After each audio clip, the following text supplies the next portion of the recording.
Dans ce chapitre, il est souligné que l'amour n'a pas besoin d'être appris car il existe déjà en chacun de nous. Il est décrit comme quelque chose de partagé avec tout, sans division. L'amour et Dieu ne sont pas des formes physiques, mais plutôt des concepts qui dépassent notre perception sensorielle. On nous demande de regarder au-delà des symboles et de reconnaître la véritable lumière qui réside en nous. Jésus est mentionné comme ayant donné un visage à l'amour, mais il est souligné que l'amour ne se limite pas à une forme. On remet en question notre tendance à donner des significations à chaque chose et à catégoriser les gens comme amis ou ennemis en fonction de nos attentes. En conclusion, l'amour est présenté comme une réalité immuable. Ce texte aborde la nature de l'amour et son rôle dans notre perception du monde. L'auteur explique que l'amour est la lumière dans laquelle la forme disparaît, permettant ainsi de voir les choses telles qu'elles sont réellement. Ensuite, il aborde notre concept de l'esprit, qui est souvent limité par des croyances anciennes. Il souligne que toute chose prend naissance dans une idée ou une pensée, et que nos perceptions sont souvent basées sur des comparaisons et des contrastes. L'auteur invite à abandonner notre concept de l'esprit pour adopter une approche plus centrée sur le cœur, qui est plus en accord avec l'apprentissage qui n'est pas de ce monde.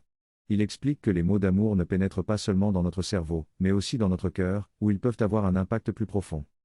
Il souligne également que ce changement de perspective aura des conséquences bien au-delà de l'apprentissage de ce cours, libérant non seulement nous-mêmes, mais aussi nos frères et sœurs. L'auteur conclut en affirmant que notre lumière intérieure réside dans notre cœur, et que c'est là que nous devrions concentrer nos énergies et notre apprentissage. Nos cœurs ne peuvent pas être facilement contrôlés par notre corps. Ils sont remplis de joie et de tristesse. Contrairement au cerveau qui observe et juge, notre cœur est celui qui nous guide sincèrement. Ceux qui pensent que cette idée est trop sentimentale et irrationnelle, doivent avoir le courage d'écouter leur cœur. C'est notre cœur qui aspire à rentrer chez soi, à se souvenir de l'amour. C'est lui qui ouvre le chemin vers notre véritable demeure.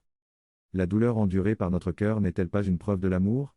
Cette douleur peut attaquer notre corps et notre esprit, mais elle est précieuse et ne peut être abandonnée. On peut l'appeler la maladie, mais on continue de la garder en nous, éternellement. Faut-il que la douleur accompagne l'amour et la perte ? Est-ce le prix à payer pour ouvrir notre cœur ? Mais si on nous demandait si nous voulons autre chose que l'amour, nous ne répondrions pas oui. Rien d'autre ne vaut la peine de souffrir autant, de verser autant de larmes. Quelle autre douleur chérissons-nous autant ? Ces questions montrent la valeur de l'amour. Rien d'autre n'est plus important à nos yeux. Nos pensées peuvent nous pousser vers différentes réponses, mais nous ne pouvons pas séparer l'amour de la vie. Nous devons enlever les jugements sur l'amour basés sur nos expériences passées. Nous devons simplement accepter la preuve de la force de l'amour. Car nous continuerons à revenir à cette preuve, à mesure que nous apprenons à reconnaître ce qu'est vraiment l'amour.